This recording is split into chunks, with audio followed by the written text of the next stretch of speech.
My name's Gill Moore, and I was previously part of the curatorial team at the Dorman Museum. And this is my ex-colleague Sue Sedgwick, who was the education officer at the Dorman Museum. We're both now retired. And what we're going to talk about this morning is this gentleman here, Dr. Dresser, Dr. Christopher Dresser. I'm sure you're all familiar with him, apart from Martin. And he wasn't a medical man, he was a doctor of botany. And he was probably one of England's most important designers. Do you want to move on, Sue?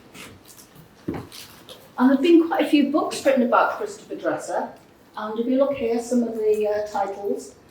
Interestingly, one of the first books written about Dresser was by a Norwegian gentleman, Vidar Harland. For some reason, Dresser seems to get more attention outside his own country than he does within.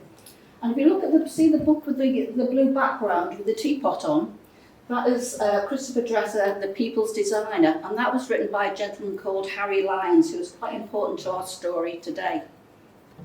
So, who was Christopher Dresser?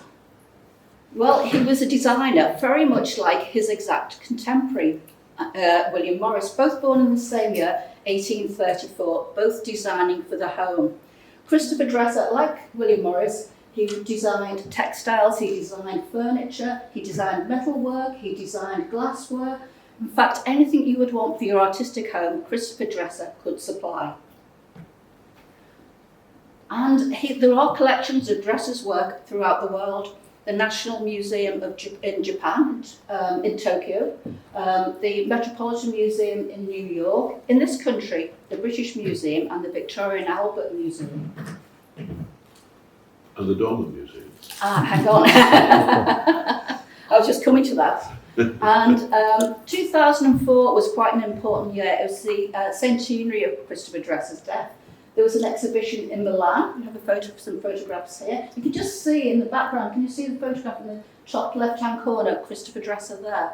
There were only two known photographs of him, this one when he was about 30 years of age, and one when he was 70, shortly before his death. So, 2004, centenary of Dresser's death, exhibition in Milan. Exhibition in New York as well. So it gives you some idea of how important, a figure Christopher Dresser was.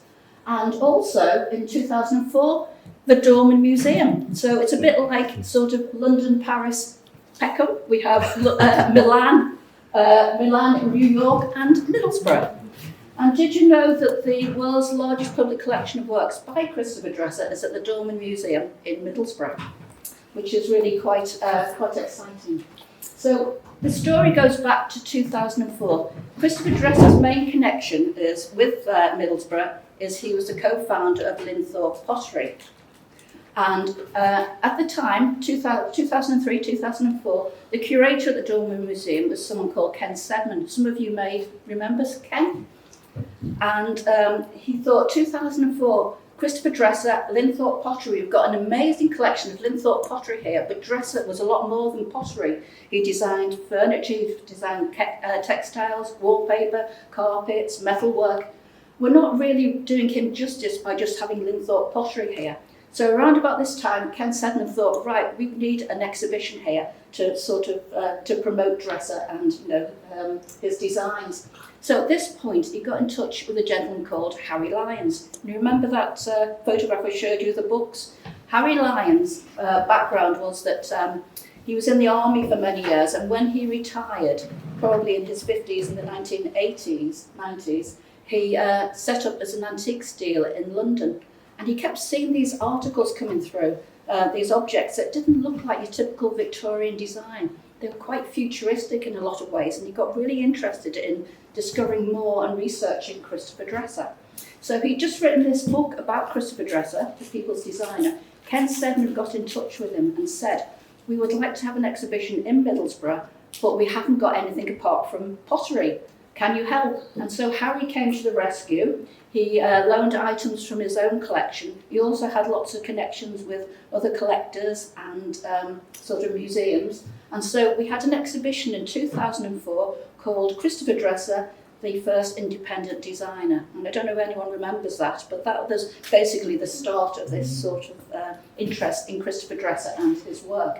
And also this relationship with Harry Lyons. And several years later, Harry curated an exhibition at the Dorman Museum called Into Africa.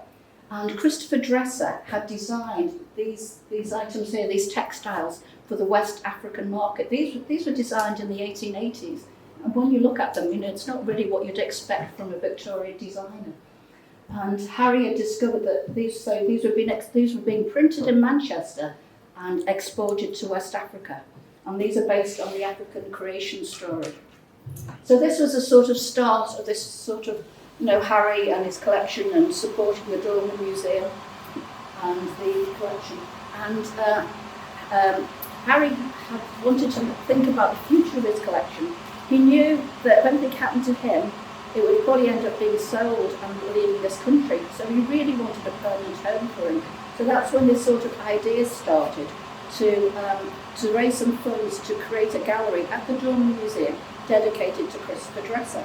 And so, this was Harry's collection, and it was going to be the sort of mainstay of this new gallery. But unfortunately, around about 2007, that's when sort of recession hit in the area. And at the Dorman Museum, like a lot of cultural organisations, a lot of staff went, about 50%, including Ken, who took early retirement and moved to the south of France. So, so things sort of stalled a bit at this point because there was no one to take the lead. And actually, someone else was brought in who put in an application to the Heritage Lottery Fund, and then she left. Which we were talking about from about 2007, 2008, 2012, I think it was. A letter arrived at the Dorman Museum saying, "Congratulations. For the Heritage Lottery Fund, we're awarding you £250,000 to buy Harry Lyon's collection, to create a gallery dedicated to Dresser, and to raise Dresser's profile locally.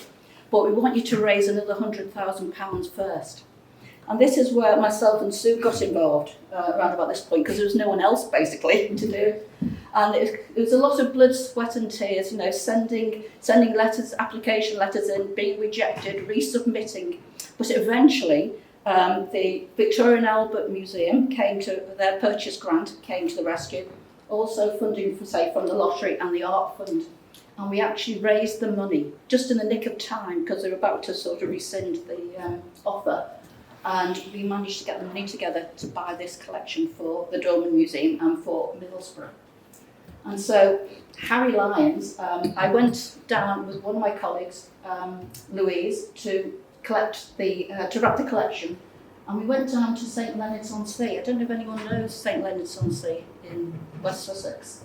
Well, Harry lives in this amazing building. It's based on the ocean liner, the Queen Mary. So we drove down, it took most of the day, got down there, and we just sort of arrived there exhausted. And Harry was on, I think, the 4th floor at this point, and unfortunately the lifts were out of order. So after a long drive, feeling very stiff and tired, we managed to sort of climb up the stairs, knock on the door, and Harry invited us in. And it was just absolutely amazing, because we walked into this, it was basically a 2-bedroom flat, floor to ceiling full of antiques. You could hardly move. And Harry sort of led us through, and we sat down on a Christopher Dresser chair at a Christopher Dresser table, and he offered us a cup of tea just to sort of get over our... Can I just stop you there, Jill? I know you, and I know Louise, and I'm telling you now, that wasn't it that they'll have been drinking. That'll have been a glass of wine. Well, it might have been. It might have been a Dresser decanter. Because very much Harry was of the opinion that Dresser created things to be used. They were domestic items. So yes, he believed in making use of them. So we were there for 2 days. It took us 2 days actually to pack the collection ready to come back to Middlesbrough. And Harry was very generous. We'd actually bought 160 items. But as we were packing, he kept saying, "Oh, you might as well have this. Oh, why not have that? Oh, no, I have this as well. And I've got this amazing archive of all my research. Why don't you take that with you?" So by the time, we'd finished packing, it was about, it was twice as much as it was expected to bring back. So we drove back, and a lorry brought all these items back to the Dorman Museum. So I think that was around about January 2013, I'm trying to remember now. And that was sort of basically the start of this sort of exciting project. And so first of all, we thought, well, what do we know about Christopher Dresser? That was a bit of a sort of revelation as well, because we'd heard of him, we knew a little bit about him, but not really about all the connections locally.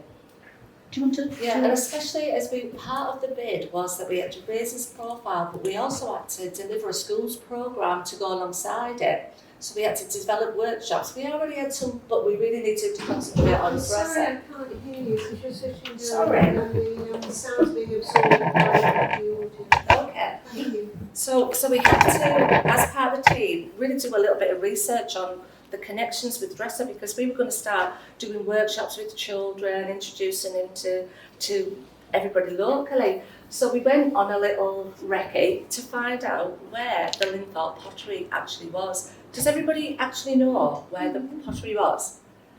Do you know Linthorpe at all? Roman Road. Do you know Linthorpe School? Well, behind Linthorpe School is a new estate called the Potteries. It's a big clue as to where the pottery was. And the names of the roads, Dresser Lane after Christopher Dresser and Patey Court after one of the designers there. So we went along and we found on one of the walls, can you see in this picture here? Can you see how just etched into the wall is images from the pottery? Can you see? So the builder had done his research and knew what it was. So we went and we knocked on loads of people's doors. And it was funny because they'd say, well, you know, we dig in our gardens and all we find is bits of pots, bits of all this and that all relate to the pottery, but they had no idea that they actually lived on the site of the pottery. So we did invite them all to the grand opening, didn't we, Jill? We did. And there wasn't any signage, so we hounded the council to get that Dresser Lane. And that's Sue looking very proud. So smug there, as I've managed to actually get them to put it in. And we also developed a trail, which you can still do, from the Dorman Museum to the actual site of the pottery, and it includes all buildings from that time scale as well. So if you get a chance, it's a nice little, not too far, it's a nice little Looks walk. like a nice day as well, sunshine.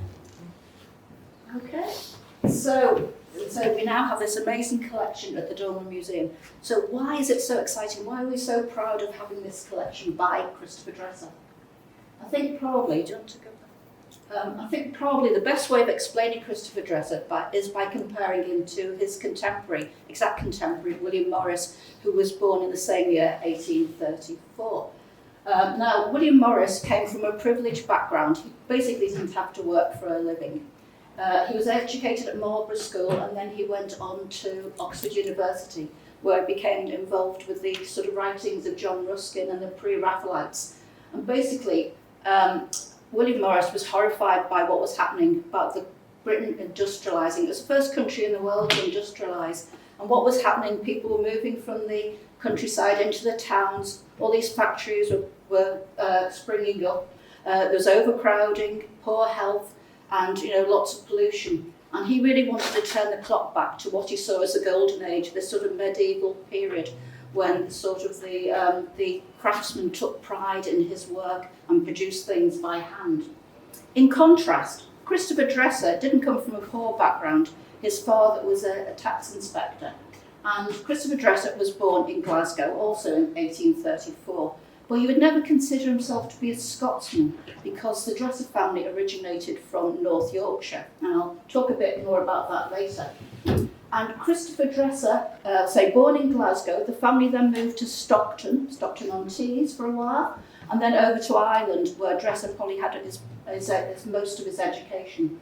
And then by the time he was about 12, 13 years of age, the family were in London. And young Christopher Dresser was shown this incredible talent as an artist.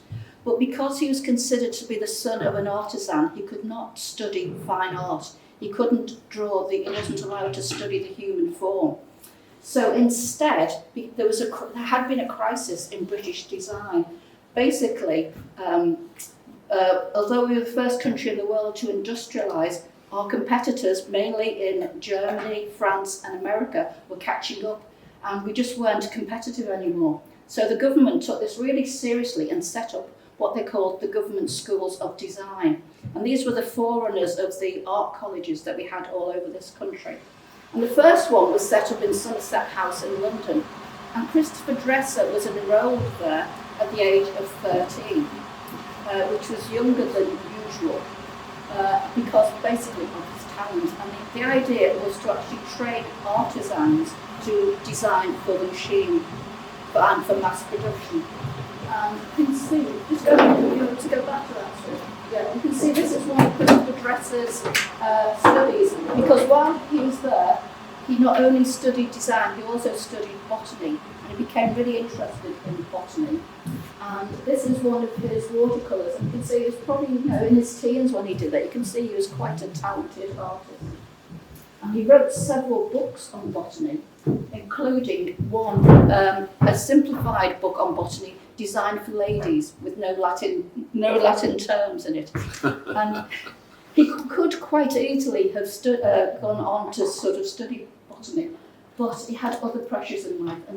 But on the strength of his books, he actually was awarded a doctorate by the University of Jena in Germany, which is why he went by the title of Dr. Dresser, which I think gave him a little bit more kudos. That's that picture there, Jo. Yeah, so I'm just looking at this picture here, and you say there's a bit of pressure in Dresser's life. And if you, thank you, Inka. If you look at these two pictures here, William Morris is probably in his early 20s there, still looking quite fresh-faced. Christopher Dresser, in contrast, probably about 30 years of age at this point, looking a little bit careworn, a few bags under the eyes. Well, by, he was probably say about 30 years of age when this photograph was taken. Christopher Dresser got married at the age of 19. He had to get his father's permission, and he married a lady several years older, a Methodist minister's daughter, and their first child was born 5 months later. So I think you can probably work out the maths there. And this photograph here, by the time Christopher Dresser was 30, he had 9 children. He went on to have 13 children in total with his wife, Verza. So you can see there was a bit of a pressure on the family budget. So instead of sort of pursuing a career in botany, Dresser was beginning to get a name for himself as a designer. And so that was the avenue he took. And he went into design and set up his own studio in London. And here are a few examples of Dresser's work and William Morris's. And you can see the comparisons. They were both designing furniture, both designing textiles, both designing wallpaper.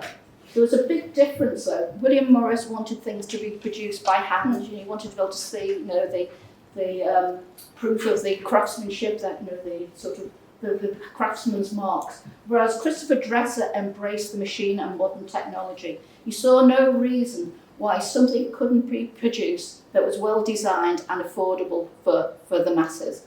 So that was sort of the design theory behind it. And here I just got a sort of an illustration, the craftsman versus the machine. So that was the sort of the main idea behind. Do you want to do this one, Steve? Like I said earlier, when we got this collection and when the galleries opened, part of our job was to make sure that schools were learning about Dresser. So we developed a programme to deliver to them. We had lots of schools that were interested because we had such an amazing first-hand experience for kids to come to the museum to see all these amazing designs. Previously in schools locally, they always looked at William Morris when they looked at design. But having this collection right on the doorstep was a massive opportunity for us to share Dresser. So we got the kids into the school, but we didn't take them straight into the galleries to see all the objects he designed. First of all, we talked about where Dresser got his inspiration from.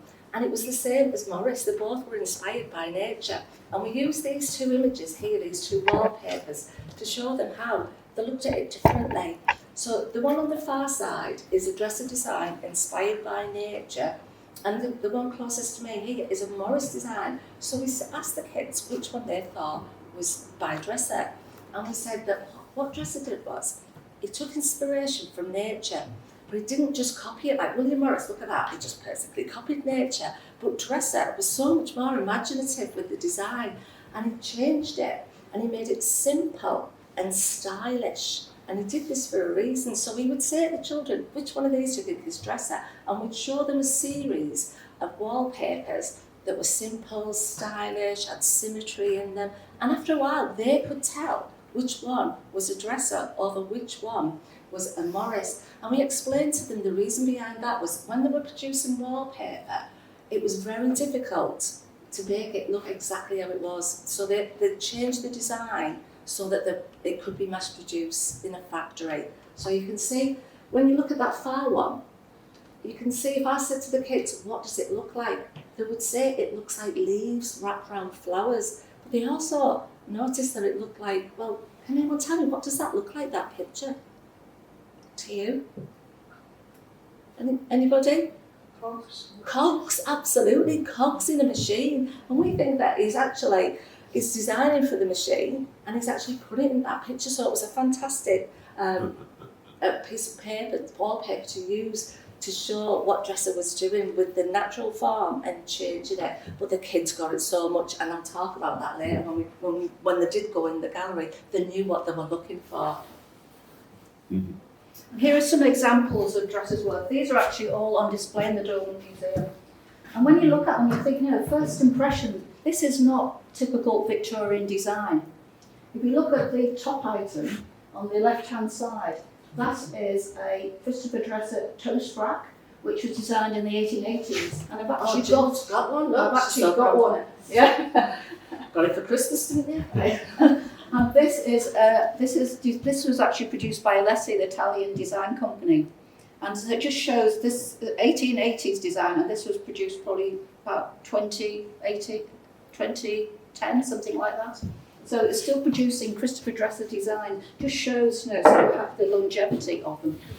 So, and then the next item on the top row, that's a candlestick made out of tin plate. So it's quite cheap to produce. And for some reason, thousands of these keep turning up in America. I'm not quite sure why, but a lot of Dresser's work was actually being exported. Still on the top row, the item on the right-hand side, that is known as a crow's foot decanter. And if you have a look at it, you can see how it's got little feet on it, sort of quite bird-like, and a bit of a beak if you look at this sort of spout. And it's got a nice sort of round body, and the idea was, when you put your red wine or claret in there, you could see, sort of how clear it was. And when you poured it, any sediment would have been caught in the top, so you didn't get sort of lumps of whatever. So that's an iconic Dresser design, which you can see at the Dolman Museum. Do you want to talk about this, sir? We let's put our little anecdotal stories in to make it a little bit more, a bit of fun. I don't know if you remember when Gill said at the beginning that Harry, she went down and she was going to collect 160 objects, but he just kept putting a few more in. He was really, really generous. But this was his baby, and he wanted to make sure that we were doing a nice job with it. So he would regularly come to the museum and check on the gallery to make sure that we were doing it up to standard. But he would take us out. He would always take us out for a meal. The group, there wasn't that many after recession, I must admit. But he took us one time to the pharmacy. Can you remember the pharmacy? It used to be, I don't know if it's still in Middlesbrough. It used to be the Onion, something like the Purple Onion, that's right. So he took us out for a meal there. And coincidentally, my son was at university at the time, and he was waiting on him there because he was just, I wasn't keeping him for nothing. So he was earning a few pence, and he was doing waiting on him there. So we all sat down at the table, and Harry went over to Michael, my son, and he just, honestly, out of this Tesco carrier bag, he just pulls this beautiful decanter, and he hands it over to Michael, and he says to him, will you just put in here a bottle of red wine and put it on the table? But then our Michael spotted I was sitting at the table, looked at this decanter, took it in the kitchen and goes, oh ma'am, I couldn't serve wine in it. She said, so I've got the scrubber out and I'm giving it a good wash, and I'm just making sure it looks nice and clean, poured my wine in, and I gave it back to Harry, put it on the table, and he said, oh, I'll give it a good wash. And Harry went, well, it's a good job he didn't drop it, because that's £20,000 worth of decanter. And Michael's words to me were, Mum, my bum fell out of my trousers. He said, I'd had it in the sink, under the tap. He said, I didn't realise it was so important. He said, and I just had visions of it. He said, me smashing it afterwards, the same price of the car. But it just goes to show how Harry was of the mindset. You use these things. You don't just put them in the cupboard. You've got an opportunity to put it on the table, and he did that as well. So yeah, and he always wanted everybody to see them. That's not an anecdote. I love that anecdote. It's the whole story tells you a lot about Harry, about how he thinks about the collections. So, oh sorry, can you just go back? I'll just quickly go through. Oh, sorry. Yeah, sorry, yeah. If you go back onto the bottom row, the item on the left-hand side, that's a piece of Clutha glass, also designed 1880s, 1890s. And it wouldn't look out of place in Habitat or Barker and Stonehouse, would it? And Dresser was always sort of trying to push technology a bit further, and he was experimenting with using different minerals to get different effects in the glass blowing production. And then the next item, I always get this wrong because Sue always corrects me, I call that an egg boiler. And I call it a coddler. There is a difference. I've only seen that. Nickel-plated silver, again cheaper than solid silver, and it's got a little burner underneath so you can keep your egg warm. The last item is another iconic dresser design, that's called the Cadovan candlestick. And this was designed by Dresser and sold exclusively by Liberty of London. So another iconic item. And of course, Linthorpe Pottery. Probably when you look at Linthorpe Pottery now, you think, oh gosh, Victorian design, I've seen lots of pieces like that. But it was a first. The actual shapes, the glazes, Linthorpe Pottery was the first pottery in this country to use a gas-fired kiln so they could control the glazing process and get these amazing effects. Also, if you notice the piece at the back where it's sort of turned over, you can see Christopher Dresser's signature on the bottom of his mark. And that was quite revolutionary as well, because he became one of the first named designers. Today how we get Stella McCartney, Paul Smith, Emma Bridgewater, whoever. This Christopher Dresser was doing this in the 1870s. So, how did all this happen? How did Linthorpe Pottery come about? And I also mentioned before that Christopher Dresser didn't consider himself to be a Scotsman because the family came from North Yorkshire. And having done a little bit of research, the Dresser family can be traced back several centuries back to a little village called Wemby, which is sort of between Thirsk and Malton. And as usually happens, sort of various branches of the family sort of move out and sort of make a name for themselves. Actually, in Thirsk, there was a Thirsk bank that was started by William Dresser. And on the bottom also, pointing to Thirsk, you can see an illustration of a bird, and that was Henry Eales Dresser, who also came from Thirsk, who became famous for illustrating and writing books on the birds of America.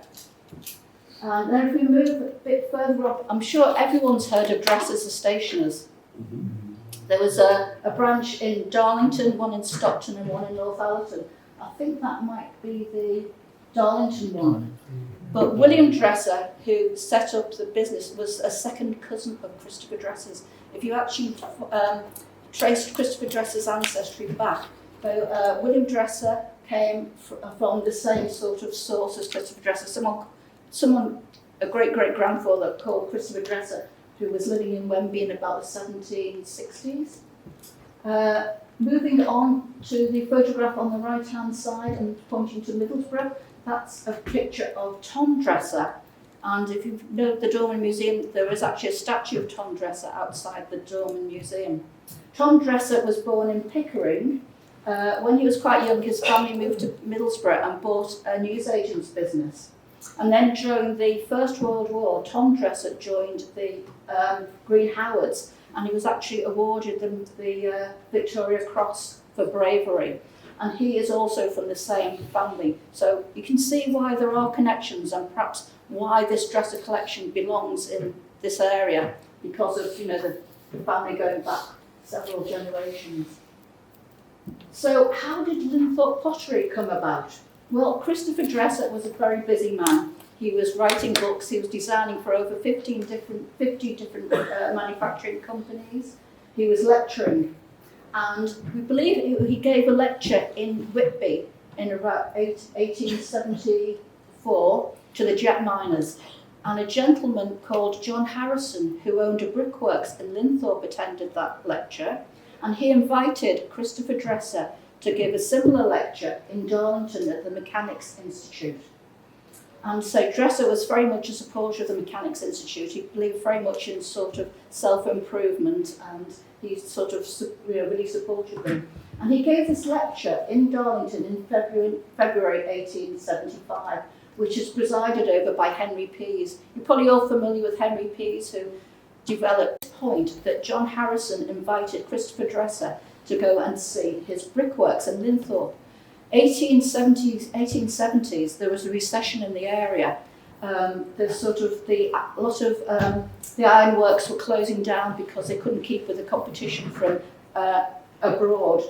And John Harrison had this brickworks, but of course people didn't have any money. The ironmasters were going out of business, having to sell their homes, so there was no building taking place. But when Dresser saw the quality of the local brick clay, the red clay, he suggested to Harrison that maybe it may be more profitable to produce art pottery instead. So this is where the idea started, around about 1874, 1875. But Linthorpe Pottery didn't actually start production until 1879. So what was happening in the meantime? So Dresser was a very busy man involved in lots of different things. And one of his great influences was Japanese art and design. And in 1876, he was given an opportunity by the British government to take a collection of European art products to Japan. Japan had been closed up to the West for over 200 years, and it was forced to reopen in the 1850s, and it was very keen to modernise. So Dresser was given this task to take this collection over to Japan for the newly found museum in Tokyo. And so Dresser set off for Japan in October 1876. Now, before he left, the night before, he thought, right, well, he had Mrs. Dresser and the 13 little Dressers in London. I mean, going to Japan now was quite an undertaking, but going to Japan in 1876, you didn't know whether you'd make it back or not. And so the night before he left for Japan, he wrote his will. And I knew the Dresser family were Wesleyan Methodists, so I assumed Christopher Dresser was of the same persuasion, until I saw a copy of his will. Because the first line of his will reads, "I bequeath to my beloved wife Thirza all my wines and liquors." And that was the first thing, so obviously he wasn't teetotal. So Mrs. Dresser said, right, off you go. So he just go back a minute, sir. So he set off from Liverpool in October 1874, heading initially for New York. And what's interesting, amongst the passenger list were Henry Fell Pease, the son of Henry Pease, we saw the photograph of before, Edwin Lucas, his cousin, and Thomas Whitwell, who owned an ironworks in Thornaby. And they were all heading to America as well. Okay, so first of all, they arrived in New York. And Christopher Dresser was already a household name in America. He had connections with lots of different businesses, including Tiffany of New York. And this is a photograph of Louis Comfort Tiffany, the son of the founder. And he asked Christopher Dresser to actually, when he went to Japan, to send a collection of items back from Japan to sort of inspire the designers at Tiffany & Co. So that was the first thing that Dresser did. And then he went to Philadelphia. 1876, it was a centenary of American independence. And Christopher Dresser, there was this great world fair called the Philadelphia Centennial Exposition. Christopher Dresser was invited there as a juror, and also he gave three lectures while he was there. He'd actually stayed in the Continental Hotel in Philadelphia, which was the most luxurious hotel in the world at the time. And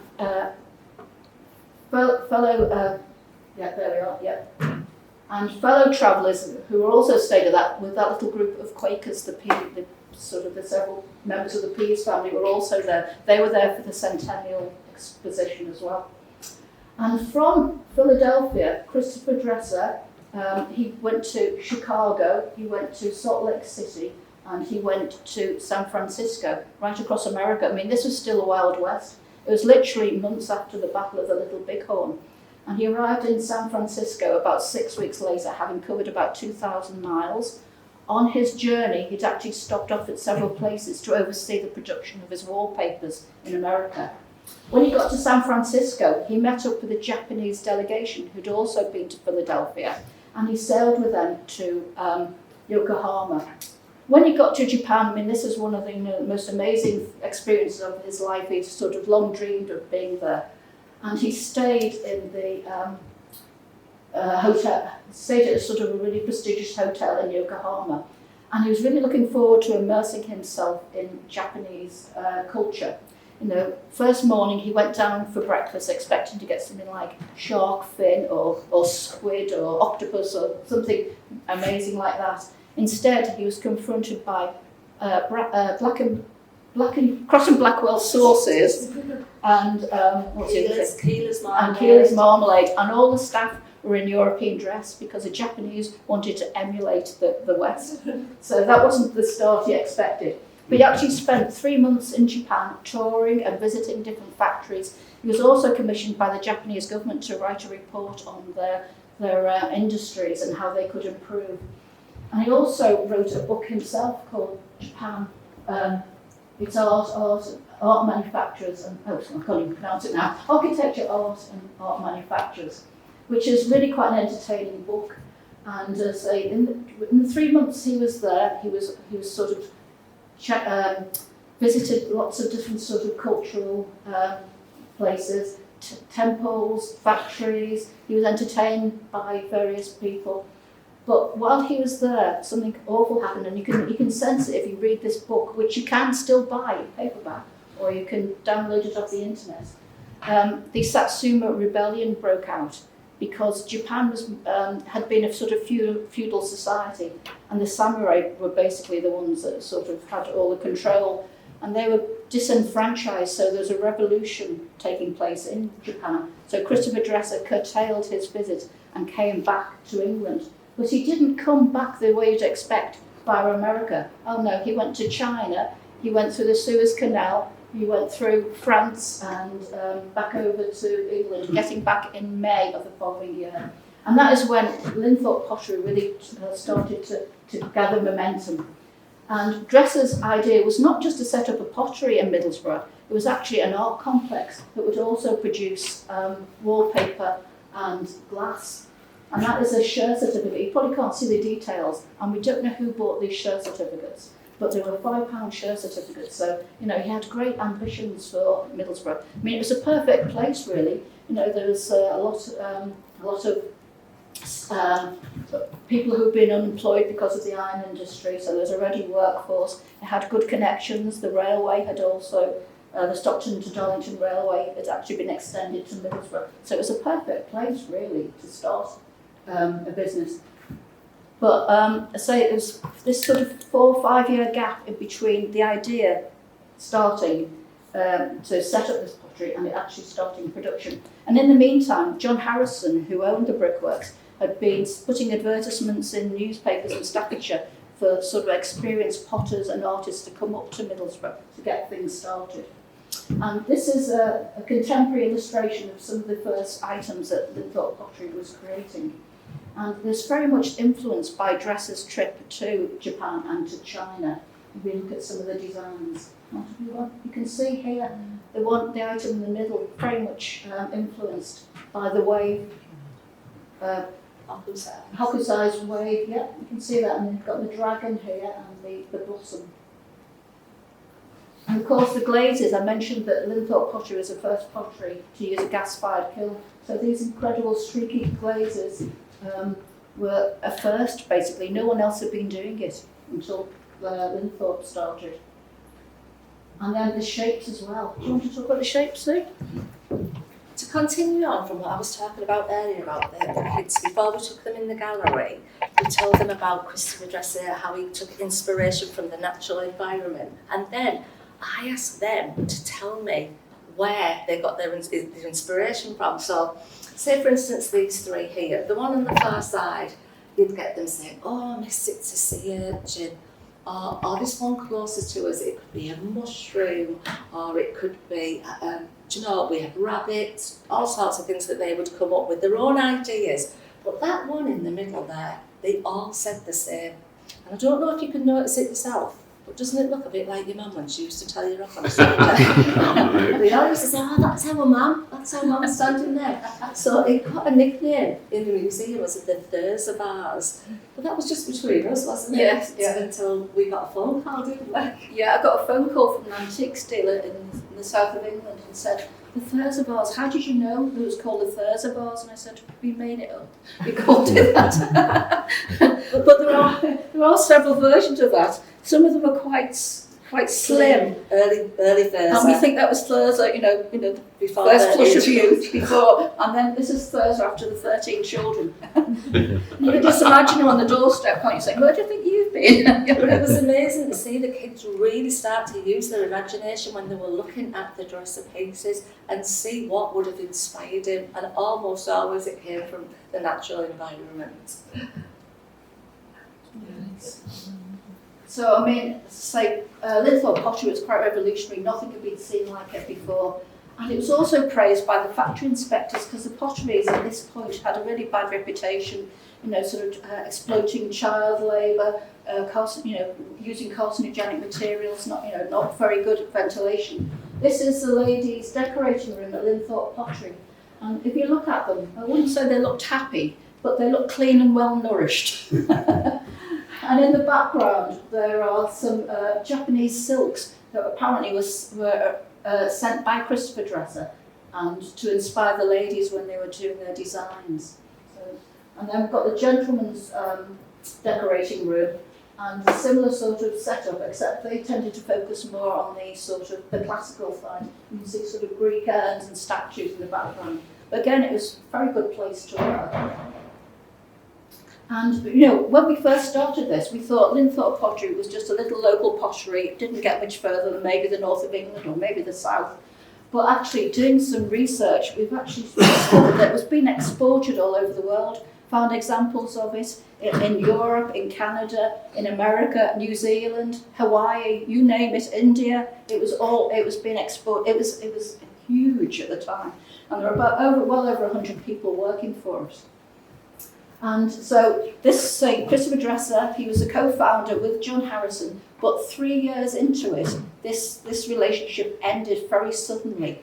And we think it was because, Dresser talks about having a sort of long and painful illness, but also he was having financial problems as well.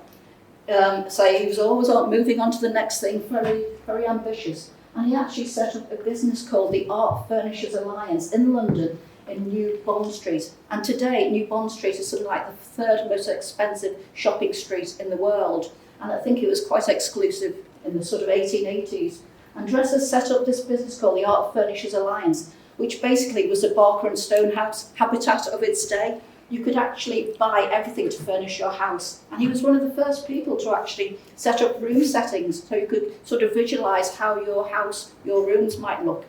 And it's sort of, people like Oscar Wilde would patronise this business.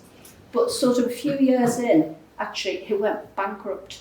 I'm not quite sure why. This sort of coincides with this illness. So whether the illness meant he didn't really have the control he should have done, or whether because it was financially not viable, that caused the illness, we don't know. But that was also the time that Dresser's relationship with Linthorpe Pottery ended as well.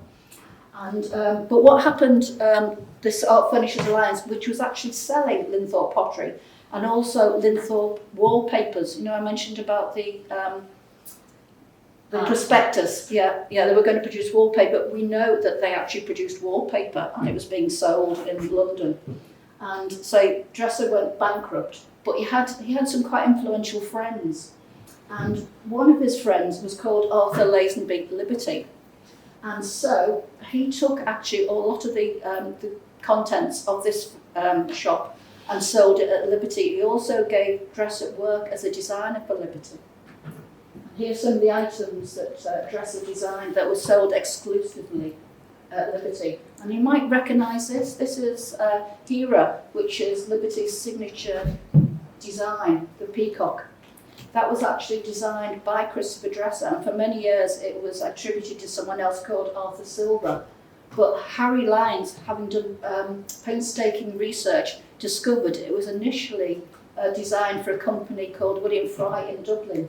And then it makes sense then that Dresser was designing for Liberty and he used this design again. So if you ever see this, this is definitely by Christopher Dresser.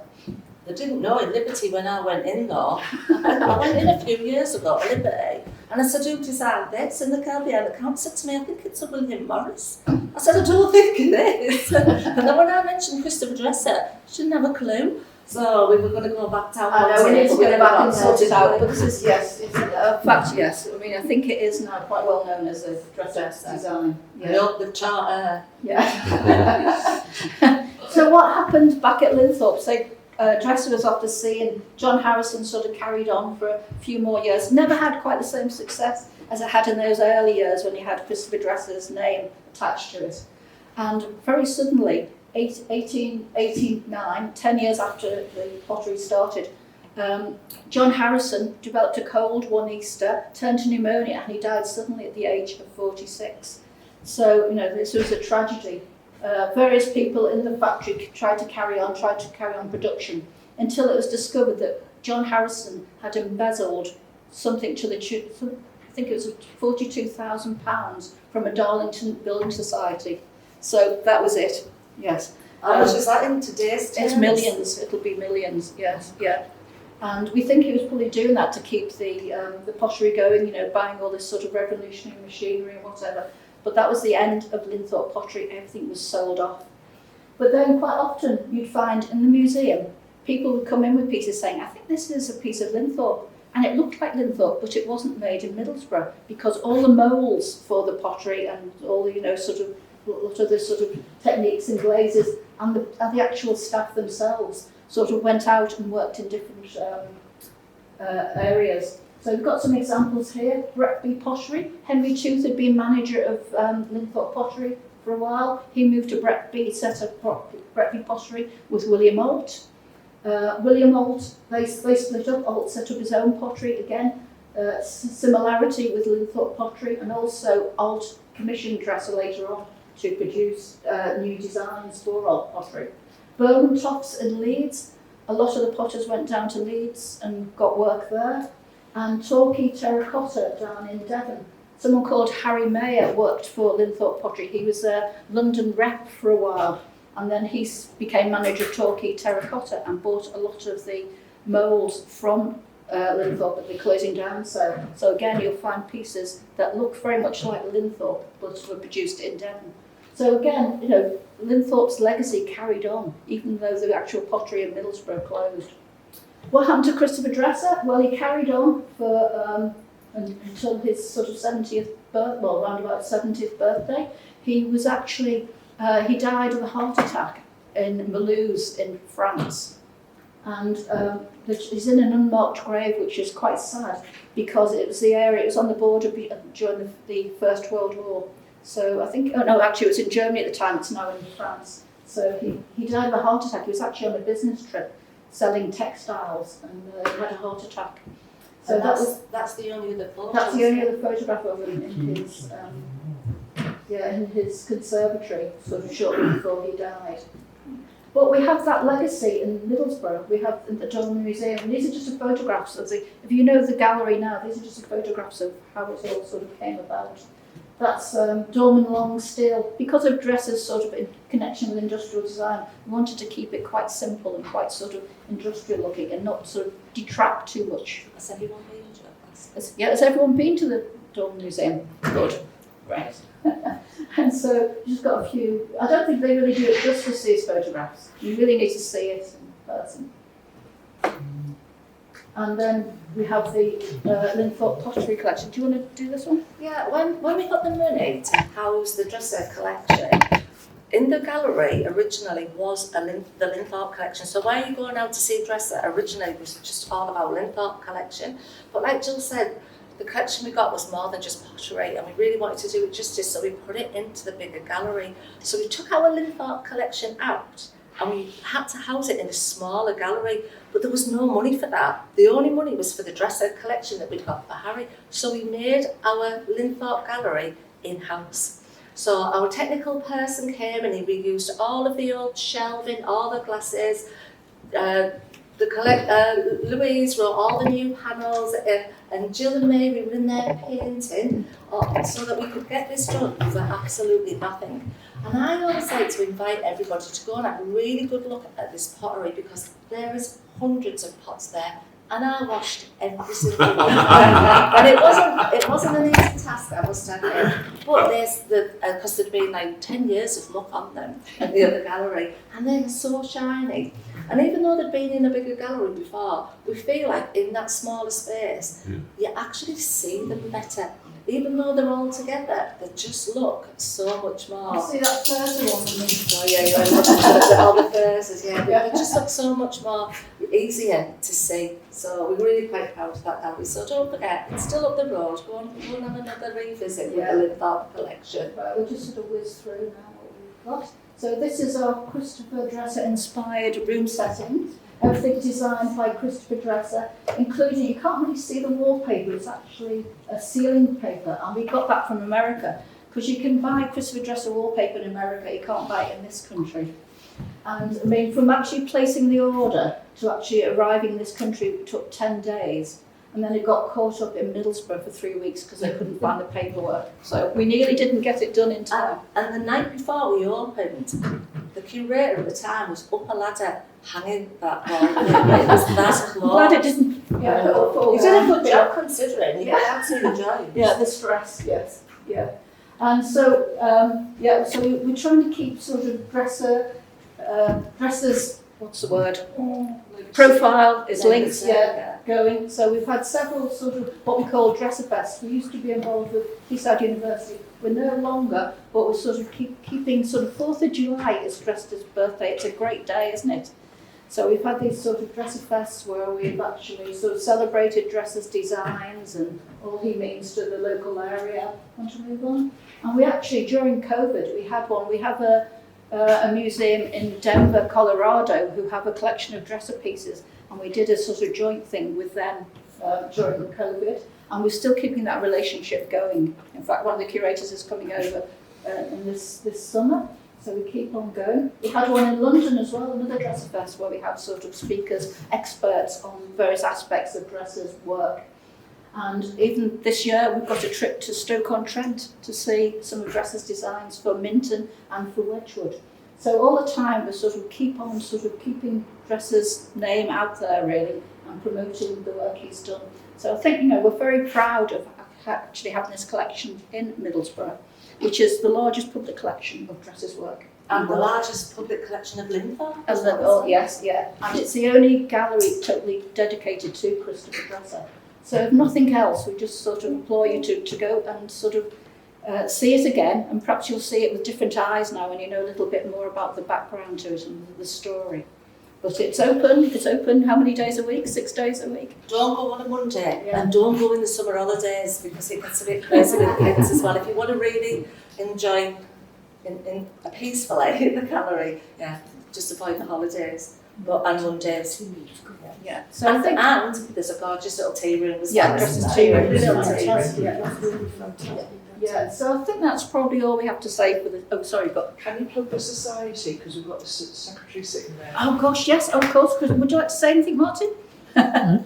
Christopher Dresser Society is still going. It's free to join. You get a newsletter and know about trips and things that we're doing. So if anyone would like to join that, in fact, we'll just take your email address and we can sort of put you on our list. Okay, anything else? Anything else, Val? Any questions? Any questions? Yeah. Thank you. I really enjoyed that, and well done for all the work you've done, because the gallery is absolutely amazing. I've been a couple of times. I think it's stood the test of time, hasn't it? And I think what's nice when Jill does this talk is the fact that you don't always get to find out how a museum ends up with a collection. So this isn't just the story of Christopher Dresser, it's a bit of a story of how a museum ended up with a fantastic collection. Amazing story, amazing that Harry's work as well as continues. Yeah, the archive is now in the Dorman Museum, and I think that's it. That's something that we've got that no one else has got. We were actually involved in the whole process, whereas. Have you got a favourite piece in the gallery? There is a few. I have that one. That's there's during lockdown, we were only allowed to have so many people in a gallery at a time, and we had to have one member of staff in a gallery. And I stood in the dresser gallery, must have been for about 10 weeks while it was just open, just a little bit at a time. And I had regular people who'd come for years, always coming and looking around this and saying how much they loved it. But when they stood and talked to me, I pointed out stuff and they would say to me, oh my goodness, I've been coming here for years and I've never seen that. And there's a beautiful plate, and right in the heart of it, it's a gorgeous turquoise blue, it's a butterfly. And I'd say to them, can you not see the butterfly? And they'd say to me, well, I can now. But they'd never actually notice it. And I'd say to them, can you tell me what that is there? And they'd say, oh yeah, I can now. It's meant to be a little pig. But they'd never actually thought about the form. They were always just kind of like the patterns and the colours. So yeah, that's my favourite bit, that butterfly. Yeah, I think I've got a few. Yes. I think the owl plate, and I won't go. Oh, there's a picture of the design on the owl plate. Yeah, sort of a modernised version. I don't know if anyone remembers a book written by the author Alan Garner in the 1960s called The Owl Service. No, it was a children's TV series as well. And there's the story is based on a dinner service that Alan Garner's mother-in-law had. And it's all sort of, the book's all about Welsh mythology and the supernatural. And this plate, when you look at it a certain way, it looks like flowers, and then you turn it another way and it looks like an owl. And Alan Garner had this dinner service, and he actually donated a piece from it to the Dorman Museum a few years back from the actual service that inspired his book. So I think it's quite a magical thing, isn't it? I think it's sometimes when you know the story behind a piece, it does influence how you like it as well. Yeah, but for many years I didn't know who the designer was, and then sort of about 10 years ago it was discovered it was Christopher Dresser. And so that's a sort of modern jazzed up version of the owl on the plate. But you can see the actual plate in the museum. And there's a copy of the 50th anniversary book of the Owl Service, signed by Alan Garner as well. So yeah, I think that's probably one of my favourites. Yeah, and the Medusa vase, that's always the favourite with Yeah. the kids that go in. Have you seen the one that's Snake. got the Medusa face and it's yeah. all the snakes and everything? I think for the visitors, especially the children, that's probably the most popular one. Anything else? So if anyone wants to join the society, we can take your email address. I've also, so you can have a look at the toast wrap. There's a little piece of Linthorpe there with a Dresser signature on, and Harry Lyon's book if anyone wants to. Thank you very much.